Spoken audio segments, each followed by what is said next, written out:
Hello. It is so good to see all of you here tonight. We have a lot of new faces in the crowd, which is really wonderful to see. My name is Emily Loeb, and I'm the Director of Programs and Education at the Holocaust Center of Pittsburgh. The Holocaust Center connects the horrors of the Holocaust and anti-Semitism with injustices of today. And through education, we seek to address these injustices and empower individuals to build a more civil and humane society. I hope you picked up some of the materials about our various upcoming events and programs at the table in the lobby. And if you didn't, please make sure to grab some on your way out or visit our website. Tonight's event is our first Rad Days event of the year. We are thrilled to offer two fantastic programs this month.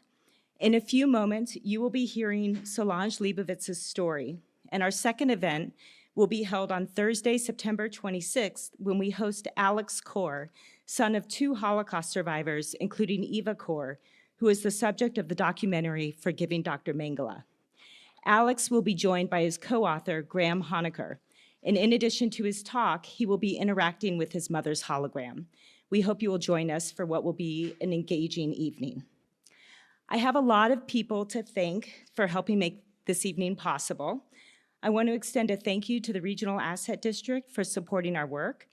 The Holocaust Center is also part of the New Tree of Life, and they provide support for our programming and our work. And finally, I want to express my gratitude to my fellow staff members, Christina, Julia, Marcel, and Noah, who put a huge amount of time and energy to make our events and programming possible. Our work is made possible because of generous support of organizations, foundations, and donations from community members. And as a nonprofit, we rely on donations to be able to do our work. If you'd like to make a donation, we greatly appreciate it, and you can stop by the table or visit our donation page on our website to learn more. And you can also reach out to me and I can answer any questions. So now for tonight's program. I'm going to explain sort of the outline for tonight's event, the outline for the program this evening. First, you're going to view a brief film that documents Solange's life. This film was produced by our colleagues at the National Catholic Center for Holocaust Education at Seton Hill University. Some of you may not know that Solange is a very talented and published poet, and therefore, following the film, two college students will be reading two of her poems. Solange and I will then come back up on stage and I will ask her a couple of questions, and then we will provide you the opportunity to ask Solange questions about her experience growing up during the Holocaust and being hidden in France. And I'm not sure, I'm gonna have to do this a little on the fly. Is Dan here? Okay, so I'm going to invite up Jim Luco, who is a local Holocaust educator, and he is a good friend to the Holocaust Center and a great educator. We're really lucky to have him, and he is going to introduce Solange. Thank you, Jim. Thank you very much, and I'm glad to step in for Dan.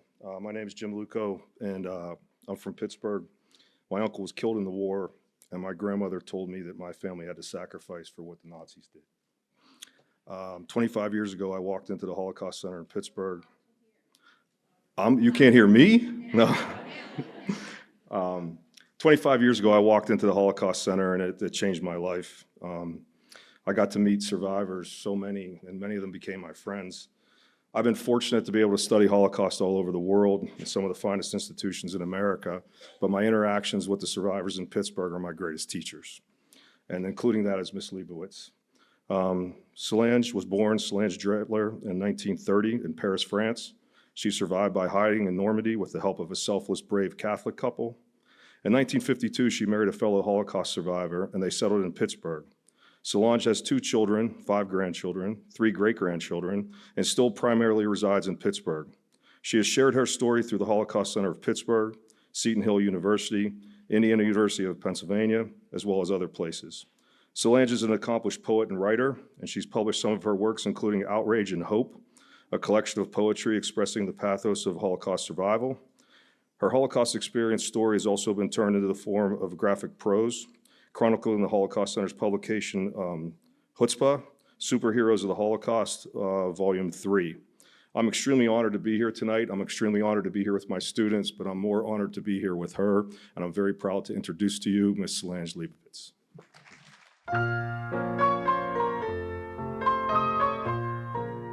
My name is Solange Lebovitz. Of course, this is my married name.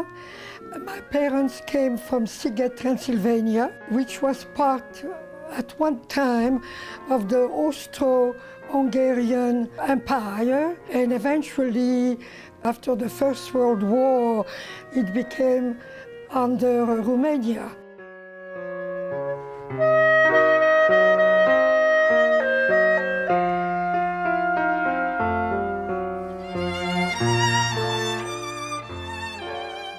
My father, Isaac Dratler, Jacques Dratler, came from a very large but very poor family. His mother sent him to another city where he had an older brother, where he learned the art of making shoes and boots. My mother, on the other hand, her family, they had a bakery in Sziget. So they were a little bit better off, and they owned a house.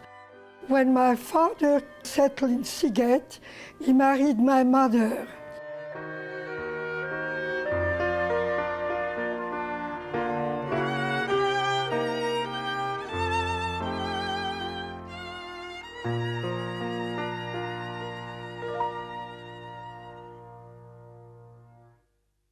In the 1925, I think, my father and my mother decided to leave Sziget. There was no livelihood, especially in the villages. The peasants were not happy with the Jews because they thought there was competition with lawyers and bankers. My father would have liked to come to the United States, but was unable to, and so he decided to come to France. My parents, they had lost everything in Hungary. As a child, of course, I didn't know that we were poor. You don't know those things until you're a little bit older. I had been growing up a sickly child. In 1938, just before the war, which was in September 1939, the doctor had decided that I should go to the mountains in Corrèze, a certain institution which was called a preventorium before you get too sick. It was called the Glandier. So I remember spending over a year there, writing letters to my family. I was sent back to Paris by train. One of my older sisters, Regine, had married a man from Budapest, Hungary, at the start of the war. And then he was taken prisoner of war and sent to Germany. So my parents decided to send me to live with her for a while. It was Le Morvan, a state, a province in France, where I spent almost, I don't know, a year or two.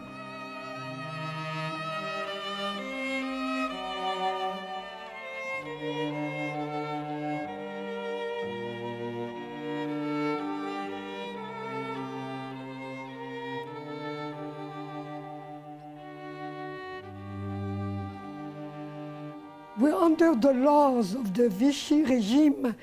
We had to register as Jews, and we had to go to the 40 kilometers away to a city called Autun, where I was given the yellow star, which I was supposed to sew on my sweater. We live in a very, very remote place away from the main village called Jeusot, Jeusot. And one day there was the big county fair, and I had the yellow star, and everybody was looking at me. But remember, I was maybe 10 or 11 years old, very, very shy, and I was very upset. So I took it off and I said, I'm not wearing it anymore.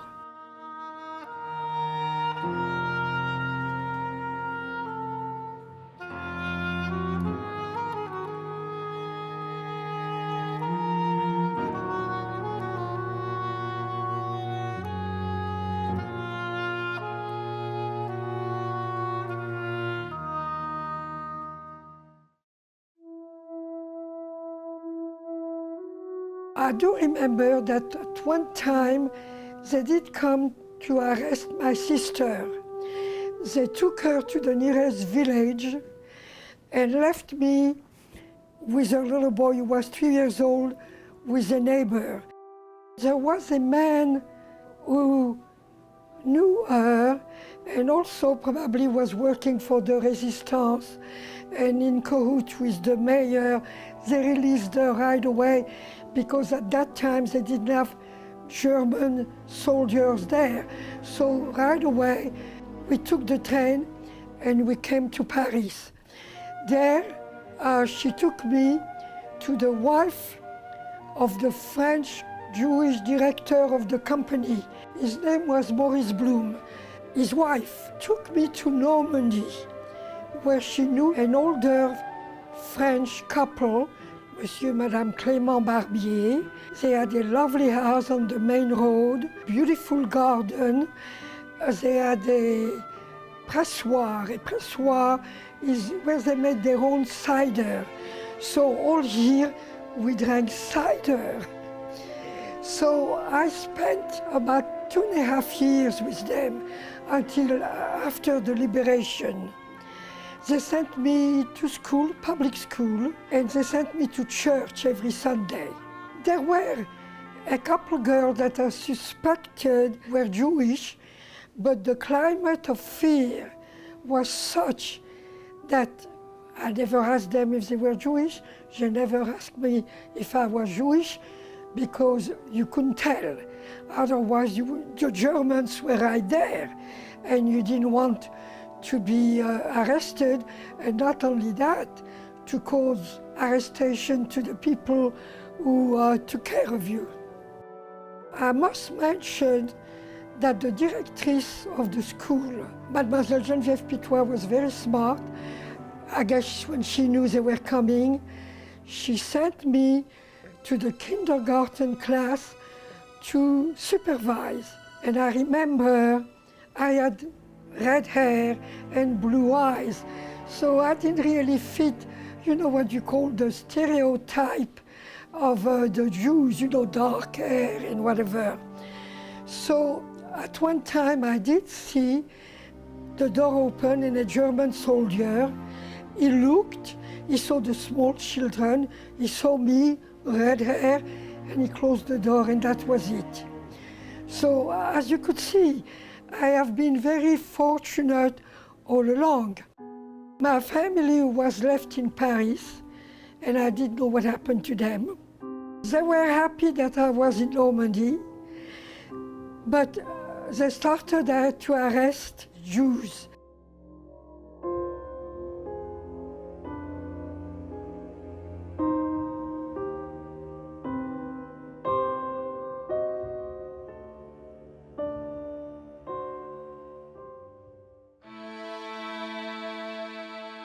The Jewish people, they had to go to the commissariat of police and register, and they would be given an identity card with the stamp Jewish.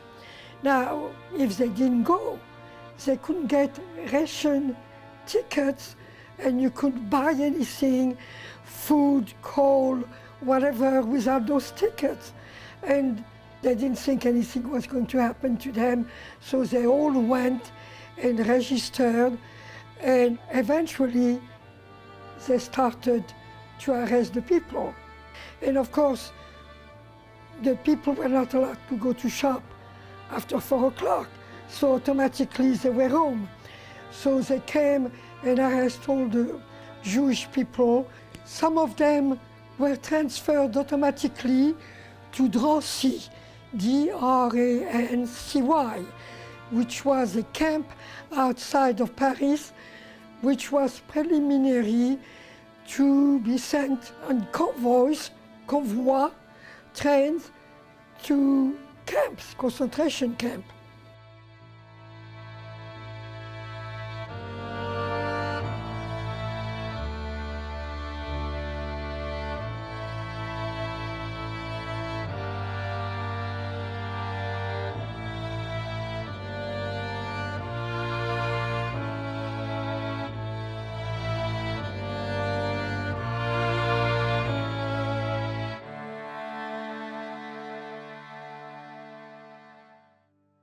So my mother and father didn't know what to do, but eventually they decided to go to the office where Maurice Bloom took care of the business. My father didn't leave right away. They decided that my mother and my oldest brother, Armand, would go to Limoges. My brother and my father were in Paris, in their small apartment. But somebody denounced them. The German or the police were giving $500 for the people to denounce Jews. And of course, you always found someone who went for the money. And they had a friend who warned them that somebody would come and arrest them. So they quickly moved to a room in another building of the courtyard. My brother opened the window and went on the edge of the roof, helped my father to cross over, and they slid down the water spout into the alley. So that's how they escaped. My father and my brother eventually were able to take the train, go to Limoges, where they found my mother, and they ran from hotel to hotel until my brother found a friend from Paris, and the friend took him right away to his mother, and my mother and father said they cannot stay in hotels anymore, it's rather dangerous. So she says she knows a man who has an apartment. His name was Mr. Gentil. Gentil in French means you're very, very nice, friendly. That was not the case. He says, well, I don't have any room. My mother said, look, we'll give you money, you have a huge kitchen. Buy a bed, we'll give you food, we'll buy you drinks and everything.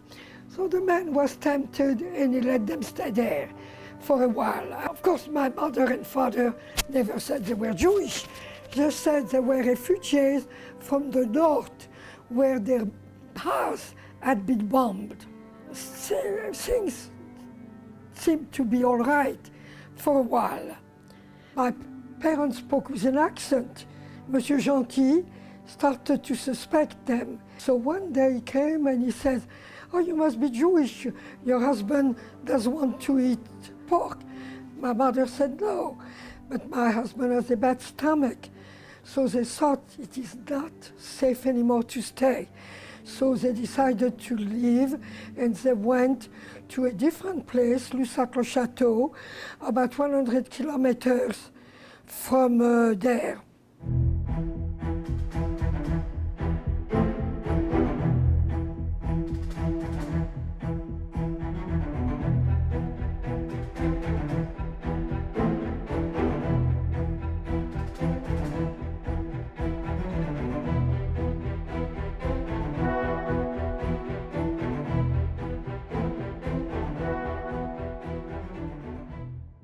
The war was going on very badly between Germany because French, both England, Australia, Canada, they all joined as allied to come and fight, on D-Day.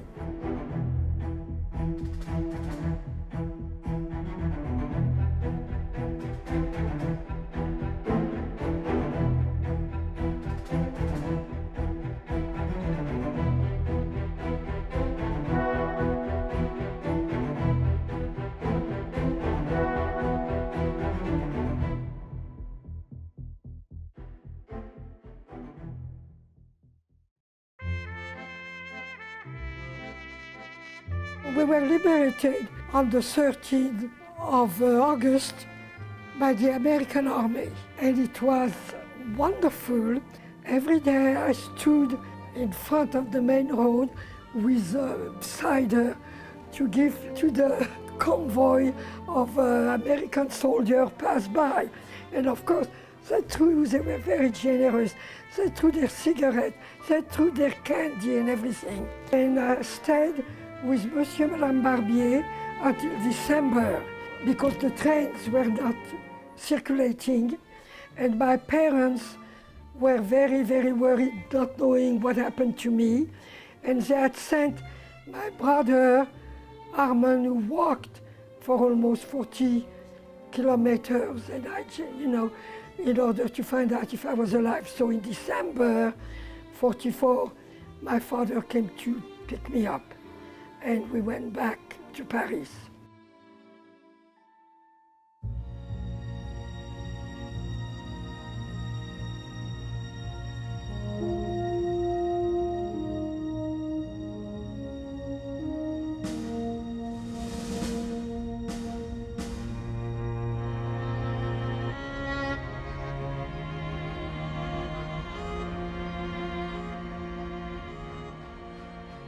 The way things are right now in the world, the United States and every place else, and the anti-Semitism that's growing and the hatred, I feel very much for the future generation. And this is why I think I want them to know, not just to know my story, but they should know and learn about the history of the world, the history of the United States, the history of all the people, in order to see what happened with the prejudices.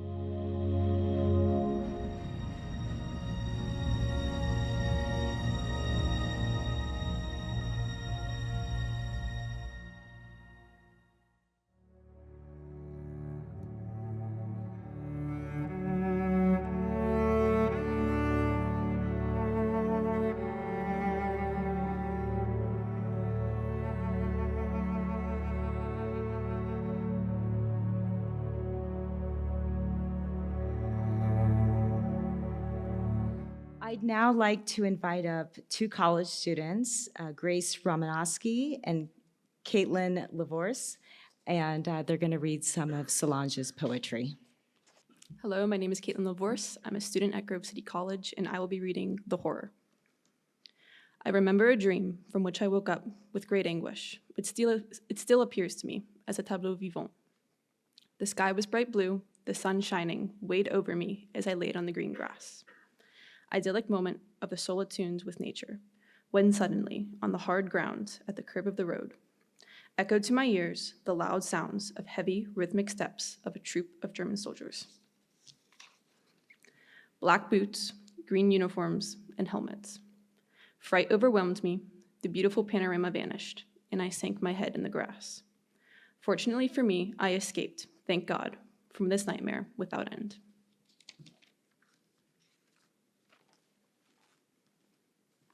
Hello, my name is Grace Romanowski. I'm currently a sophomore here at Chatham University studying history and Holocaust genocide studies, and I will be reading Go With Your Mother.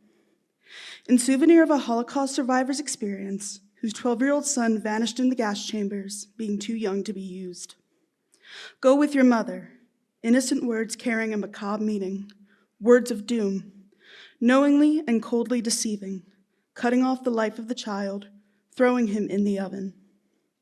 Go with your mother, words intended for security, twisted to ease annihilation. Go with your mother, words expressing the treachery, the inhumane cruelty of the tyrant snuffing the breath of the child, condemning him to die at the threshold of a soaring life. With these words, go with your mother, the murderer, extinguished hope, and his own humanity. First of all, I would like to thank each one of you for taking the time to come and listen to my story. My story is just one of the 6 million Jews were deported. And in France, there were 76,000 Jewish people who were deported. So you're welcome after to come and take a look at a book that I have by Serge and Beate Klarsfeld, where they dedicated all their life to find out and to bring the names of the people who were deported and all the others and bring the terrible Nazi to justice. Thank you. So we just heard some of your powerful poetry. How has writing poetry helped you process what you and your family experienced during the Holocaust? Well, tell you the truth, I don't know. It's just, I'm emotional. I'm a child of the Holocaust period. And to me, it just comes naturally. So I cannot really claim credit for it. So in the film that we saw explains your life before and after the war and how in many ways your survival was the result of the help of others and perhaps a little bit of luck. I know you were also very close with your siblings. Can you tell us a little bit more about your brother and your sister and how they survived, and specifically your sister's experience at Le Valdiv and your brother's experience in Toul? Yes. Well, this is very important because I don't know if you ever heard about the Valdiv. The Valdiv was a sport arena, and the French police was told to arrest about 27,000 Jews. So they went to apartments, to the hospitals, schools, subways, streets, wherever they could arrest people. So they arrested about 13,000 Jewish people. Now, the reason I mentioned the Valdiv, I was in Normandy at the time in 1942. This happened July 16, 1942. And my sister Berthe, who is a year older than I am, was in Paris. And it happens that there was a family in our apartment building on the same floor we lived, Madame Hannah Doskel and her children. And the police was there to arrest them. And one of, I think she had 4 children. The grandmother was deaf and mute. They left her. But Jaco, one of the children, ran away from the police. And my sister, Berthe, who was 13 years old at the time, asked the policeman, "Where are you taking them?" And he said, "At the Valdiv."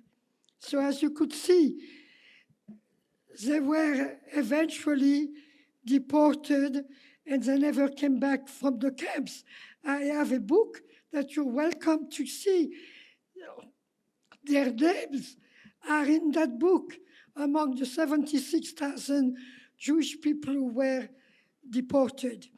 Now, of course, my sister Berthe decided, she told my parents she wanted to go to the Valdiv. She wanted to bring bread and milk and other things to Madame Hannah. So she did. She went. Fortunately for her, she was not arrested. The gendarmes who guarded the Valdiv were very mean. They were laughing at her and said, "There is nothing to see." So she came home and she was traumatized. So when she came home, she hid under the table and she cried and told my parents, we have to do something, because maybe tomorrow it will be our turn. They'll come and arrest us because you are Hungarian.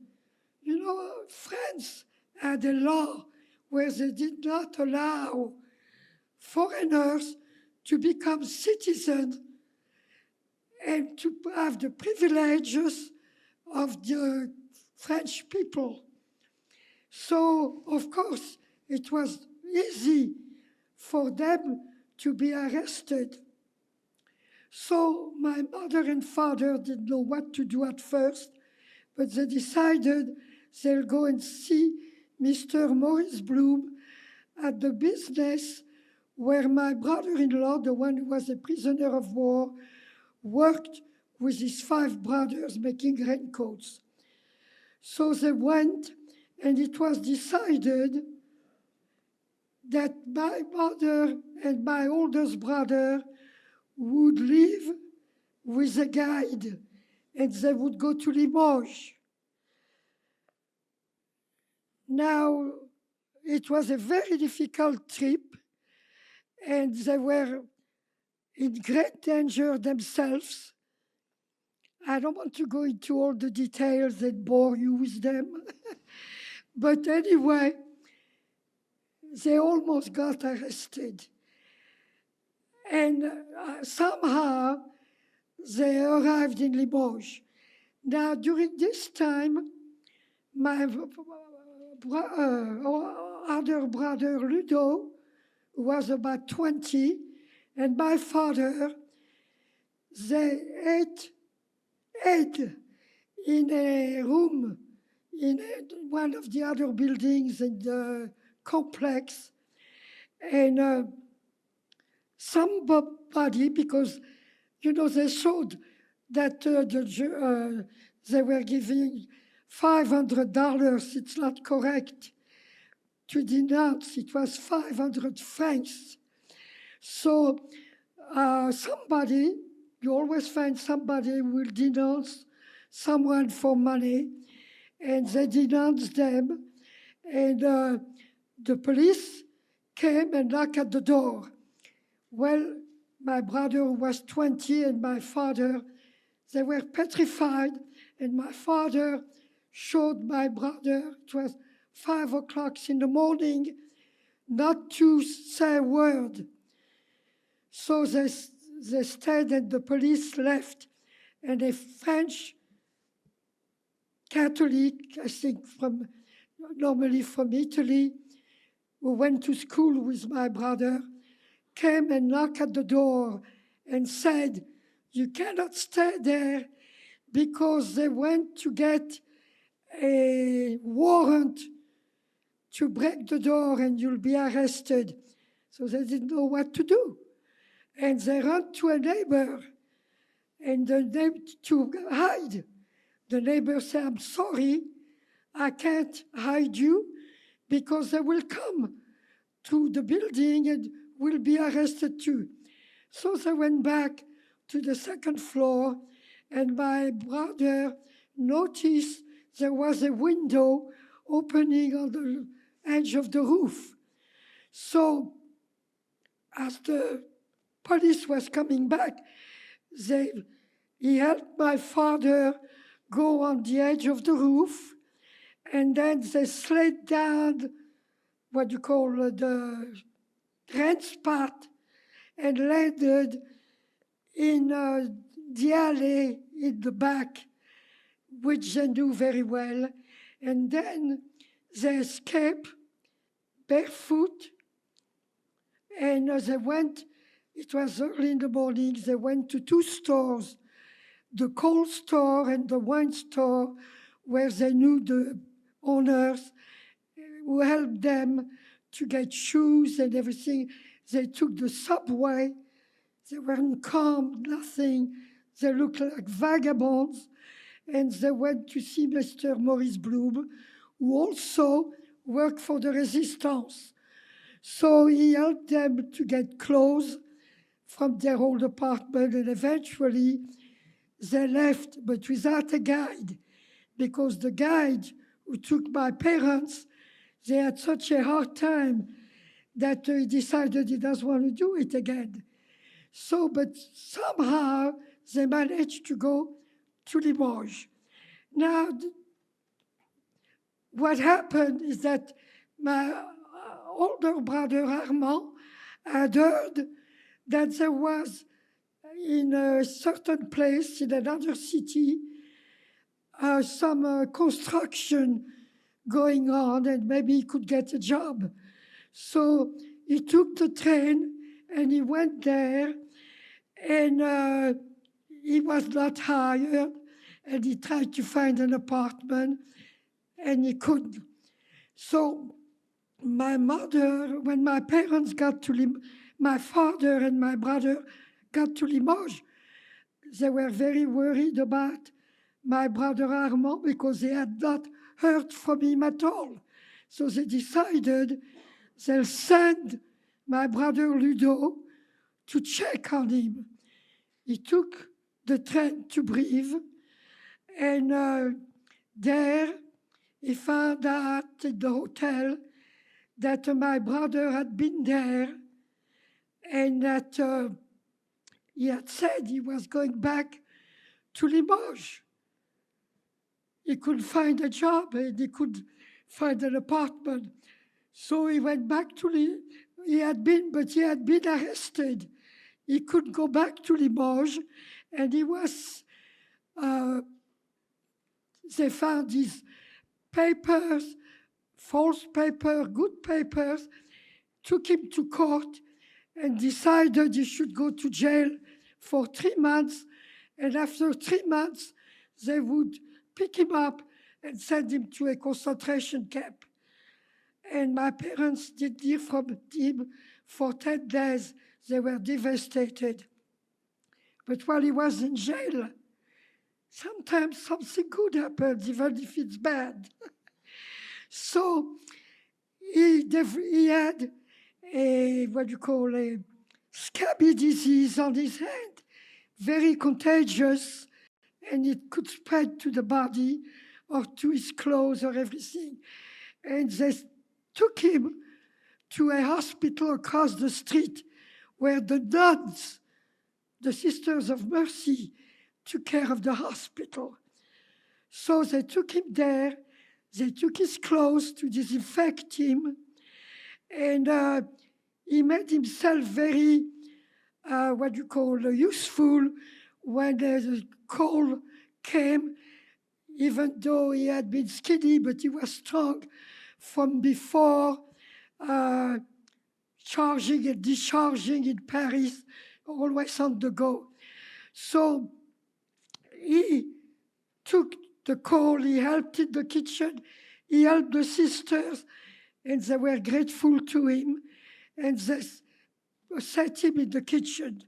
However, at that time, the resistance killed some Nazi soldiers. And right away, the Wehrmacht from somewhere else came, and in retaliation, they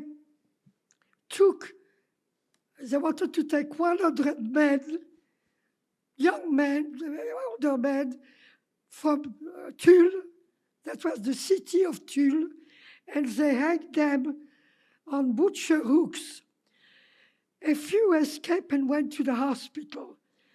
My brother saw that the German soldiers were coming. He didn't have a chance to escape.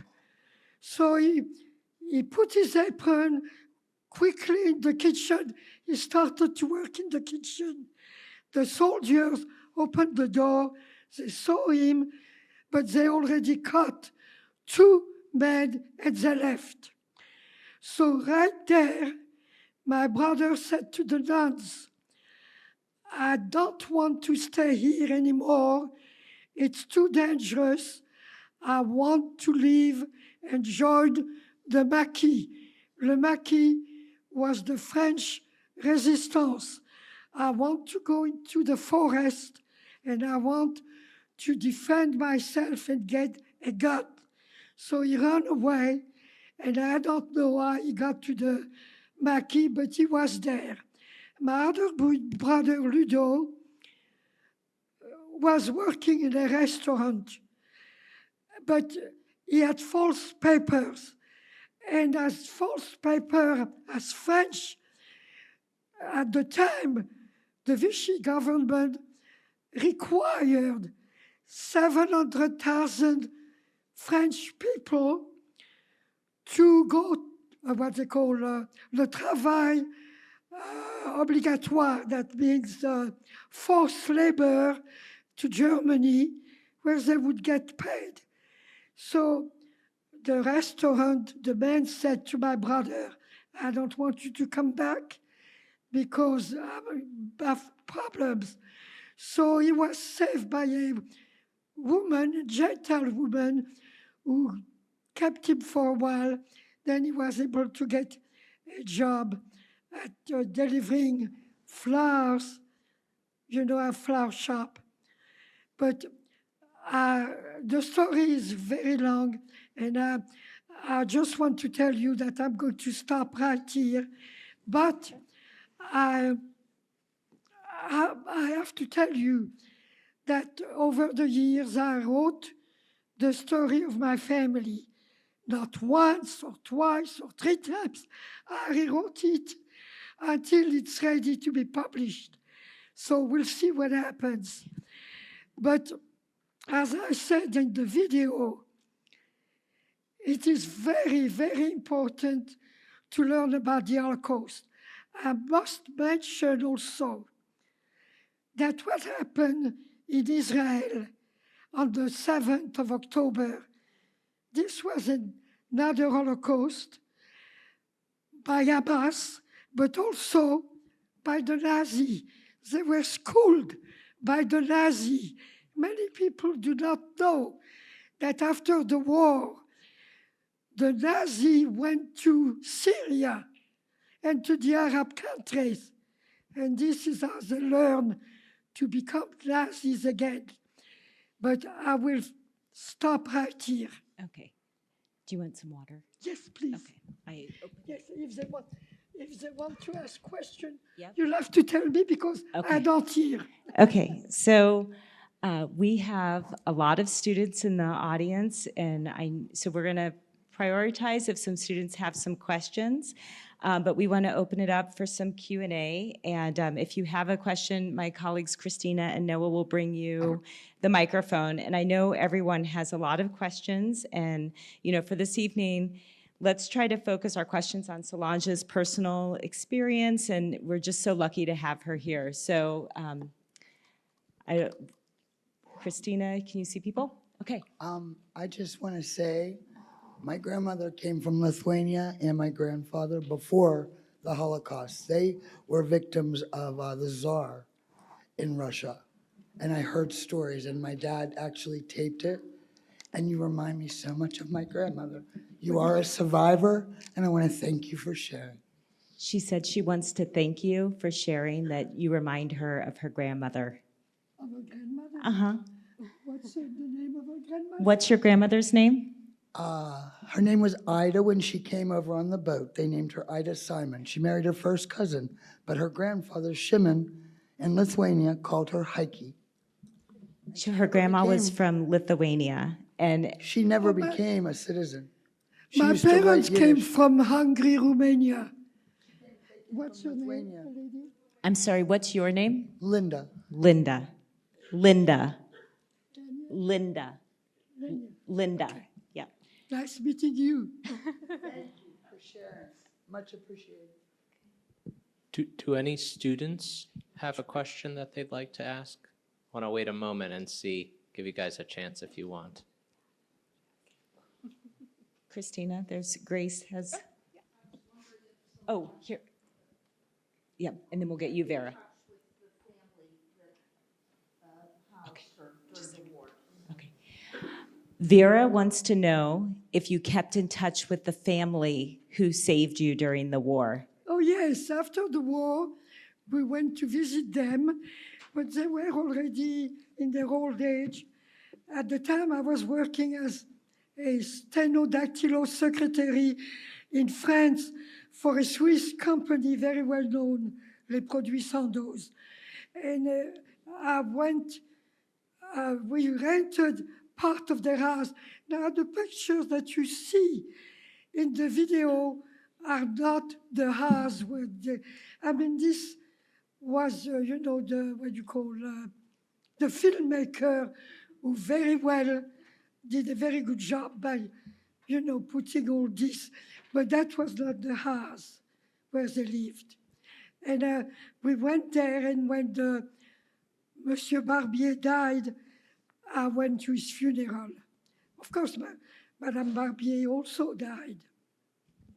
I'm going to move this a little closer to you. No, you're good. You're good. Grace, do you?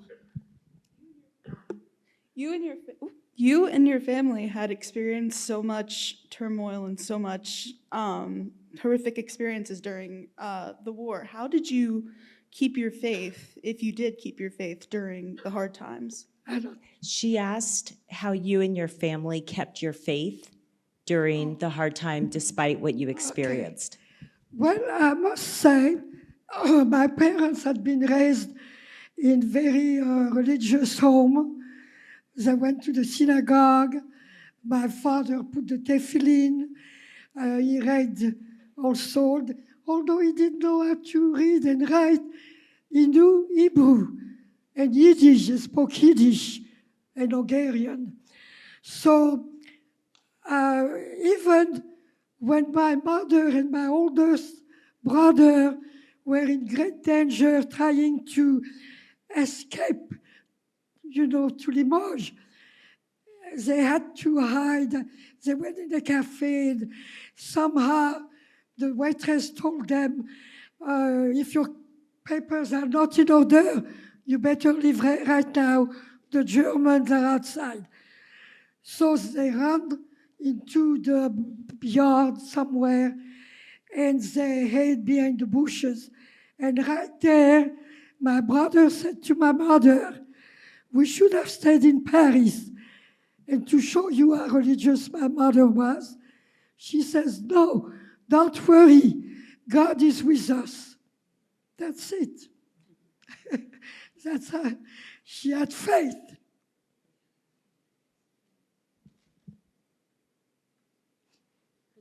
Christina? Okay, great. And then we'll get. Hi. Hear me? I was wondering what it's like living every day in fear when you knew that you were in danger. Were you just scared every day, or were you just trying to live your life and push the thoughts aside?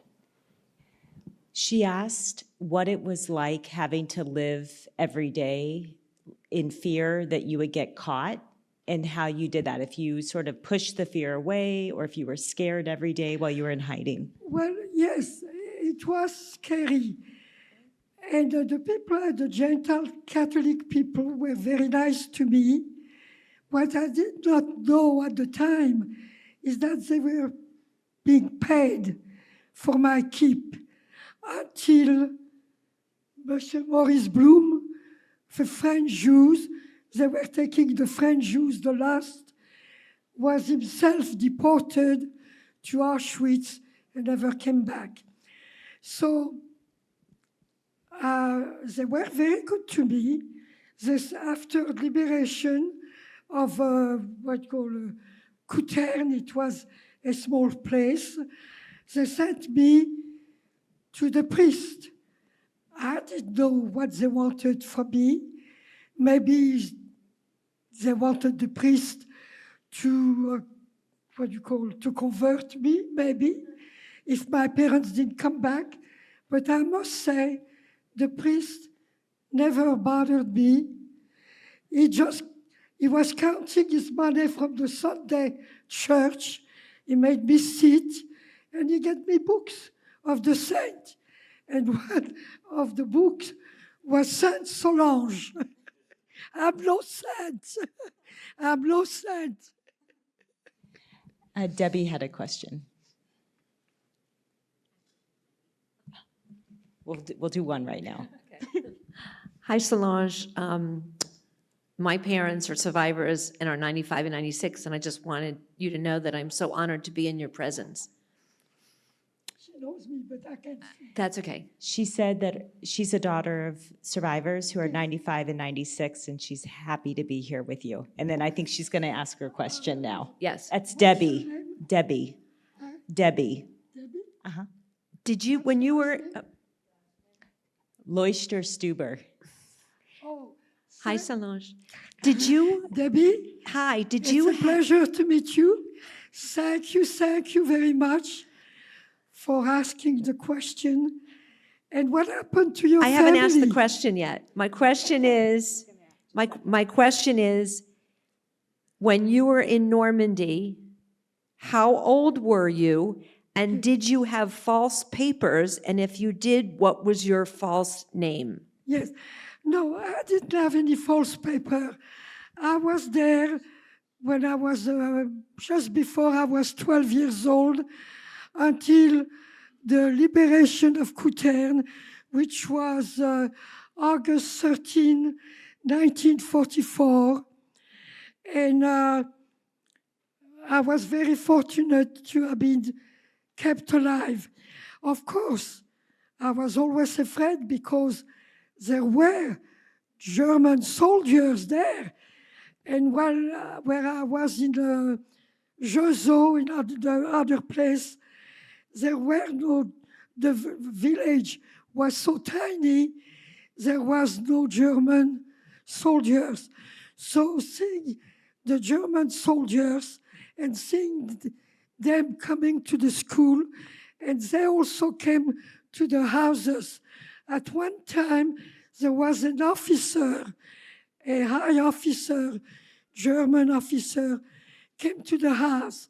The house looked beautiful on the outside, and it was nice, but they didn't have any toilet or bathroom. They had a hot house in the yard. So I guess he didn't find any thing for his officers, but he saw me and my back was turned because I was reading something, and he asked my name, and it was my regular name, Dratler. I think, although he didn't say anything, that he may have suspected me and then sent the soldiers to the school to check on the children.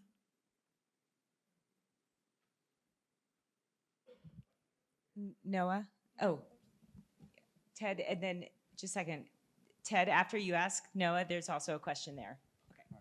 Solange, I have a question. As you grew up and you read about what had happened, you were 10 years old, so you were very young. But as you became an adult and you could feel things much differently, did you feel betrayed by France?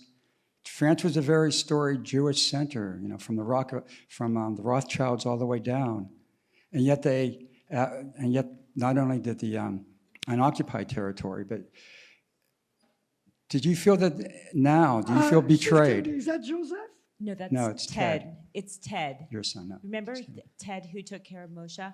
Oh, Ted. How are you, Ted? Bonsoir. How are you doing? I'm okay, just hanging around. So I can see you. Solange, Ted wants to know if you felt betrayed by France. By France. Definitely. I think France was guilty because of Maréchal Henri-Philippe Pétain, who was a hero from the First World War, and he collaborated with Hitler, and he organized and he let the Germans, Nazi, and the French police to arrest the Jews.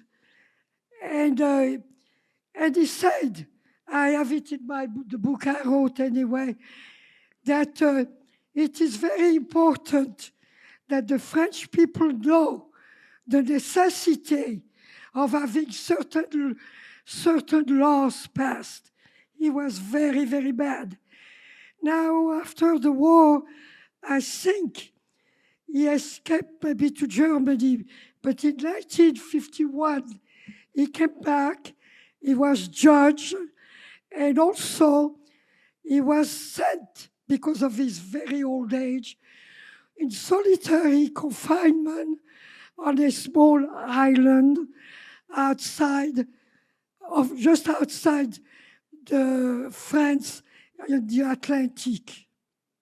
And Pierre Laval, who was the worst, the vice president, and he was in charge with all the Nazi, was tried, and he was killed, executed with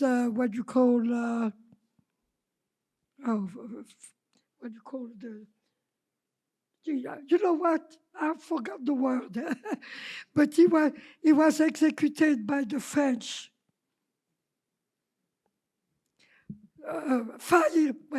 Wait, it comes back. Firing squad.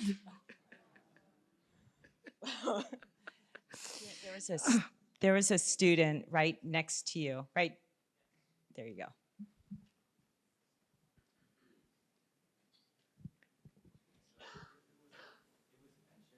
Oh, wait, hold it up. Yeah? Yeah. Oh, okay, there we go. So it was mentioned in the very beginning of the video that you spent time in Szeged, Transylvania, and I wanted to ask if you ever met Elie Wiesel, because we read Night last year in school, so I was just wondering. He wants to know if you ever met Elie Wiesel. Actually, I did, but not under the best circumstances. I prefer not to talk about him. In the winter, in December, even though he knew my grandfather, who had a bakery, we would go during the Christmas holidays to a kosher hotel restaurant in Miami Beach. And he went there too. And I saw him there, and I made a mistake to go to the table where he was eating. And I asked him, I told him my parents were from Szeged, but I didn't mention the name of my grandfather, Shemshon Ershkovitz, who was deported. And when I said the name of my father and mother, Dratler, he was just not interested. So after that, I never bothered.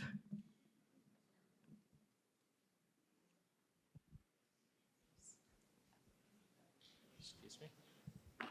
That's it? Okay. There's someone else. Huh? There's someone else, and then we'll wrap up and we can go. You can talk to people. Here, we have one more. What is it? Go ahead. You want me to talk to the people? I can see. Yeah, it's okay. You can go ahead and ask your question. Okay. What was it like to adjust back to normal life after the Holocaust? Was it hard to get back to normal and to trust the people around you again?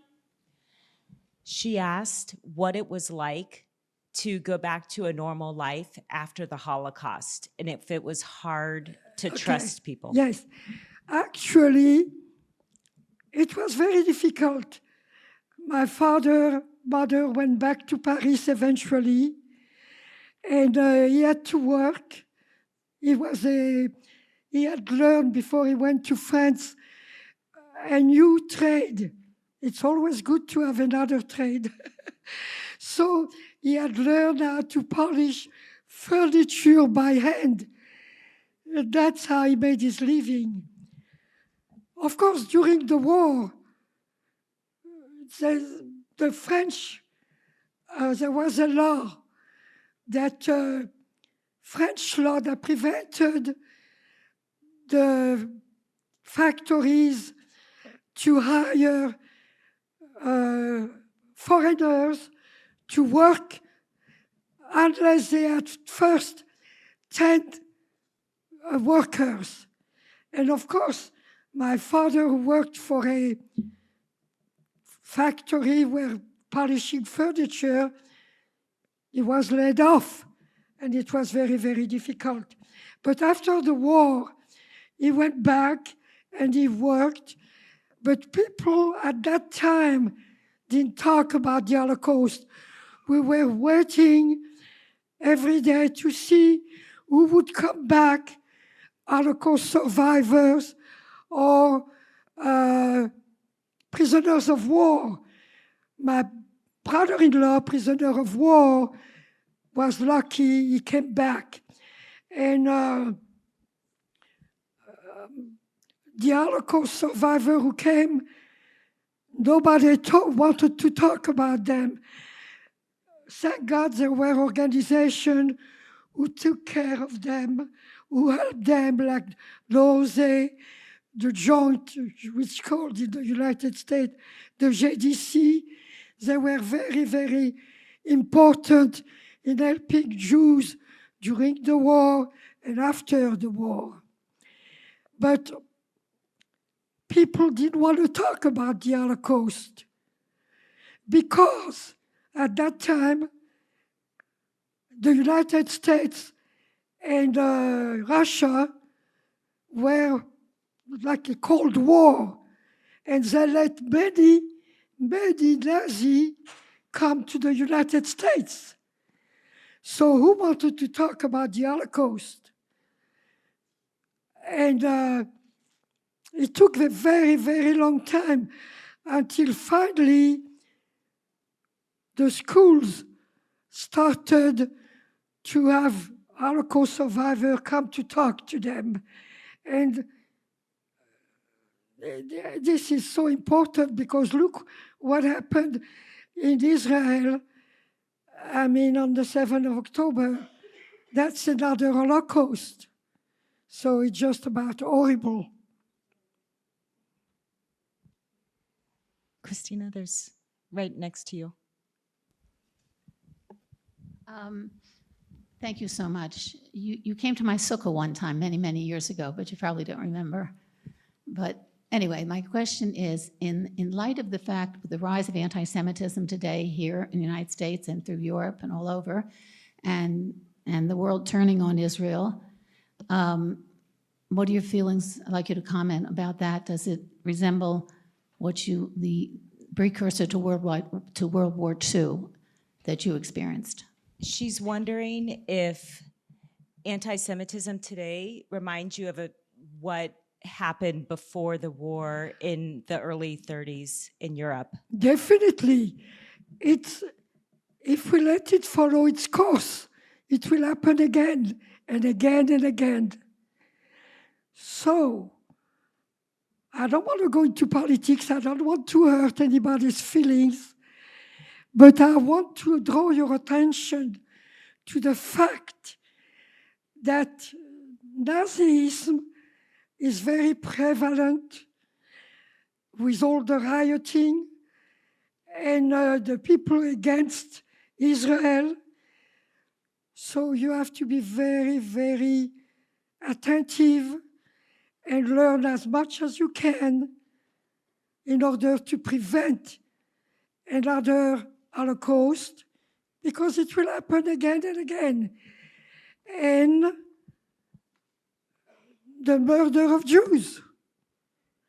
Because ultimately, what's happening all over the world is a awakening of Nazism. And to give you an example, many Jews from Great Britain are trying to leave, to go to Israel. Many Jews from France don't see no more a future for Jews in France and living for Israel. Thank you. They're clapping for you. Okay. Go for it, Michelle. Thank you very much. My name is Michelle. My mother survived by being a kinder transport from Germany. She's 97. And she never considered herself a survivor, and we have discussions about this all the time because I think she's a survivor extraordinaire, as I think of you. So what is your comment on that? And secondly, it's very quick, when did you start talking to your children about your experiences? Okay, there's two questions. One, how old were your kids when you started talking to them about the Holocaust? Okay. That's my part children, one. I guess, knew about the Holocaust, I guess, at an early age because I was an Holocaust survivor, but my husband, Larry Lebovitz, was also a Holocaust survivor from Czechoslovakia.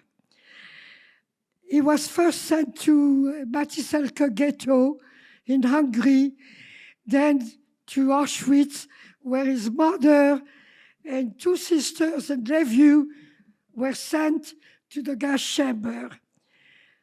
It was in 1944. He survived, and he went back, of course, very shortly to Czechoslovakia until the Russian came, and then he and his brother left. They were the two left from the family, and a sister in France.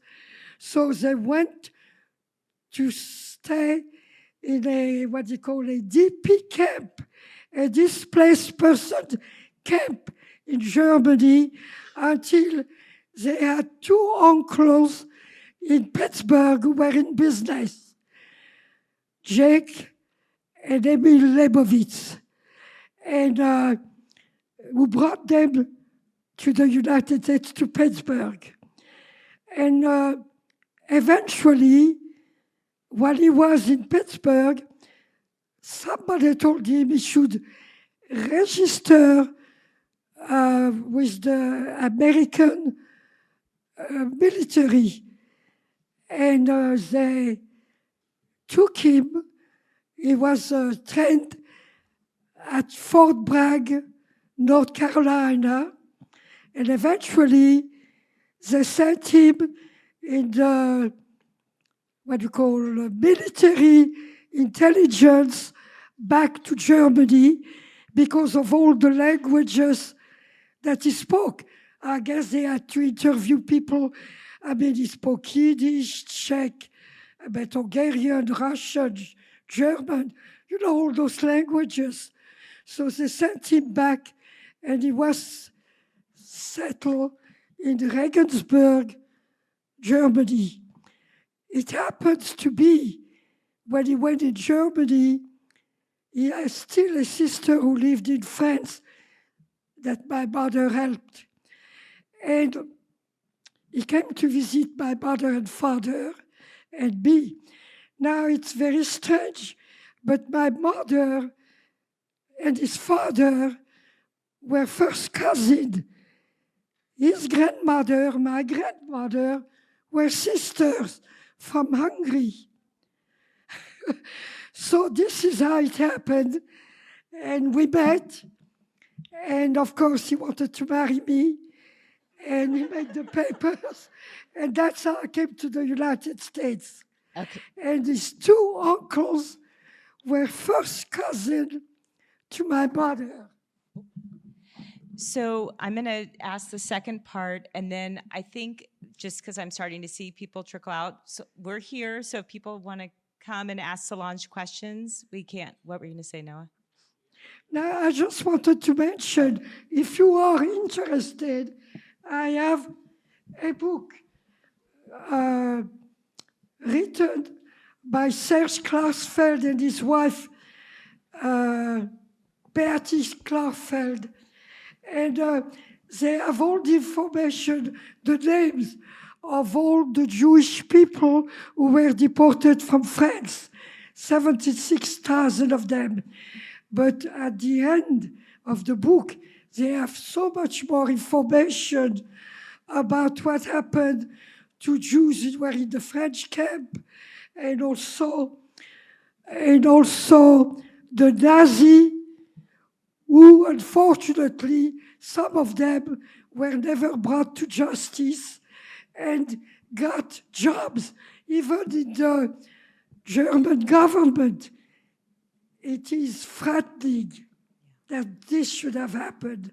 So I also have another book where there are the pictures of my 4 or 5 cousins who were deported from France. So you could see that if you want to. Yeah. And I thank you again for coming.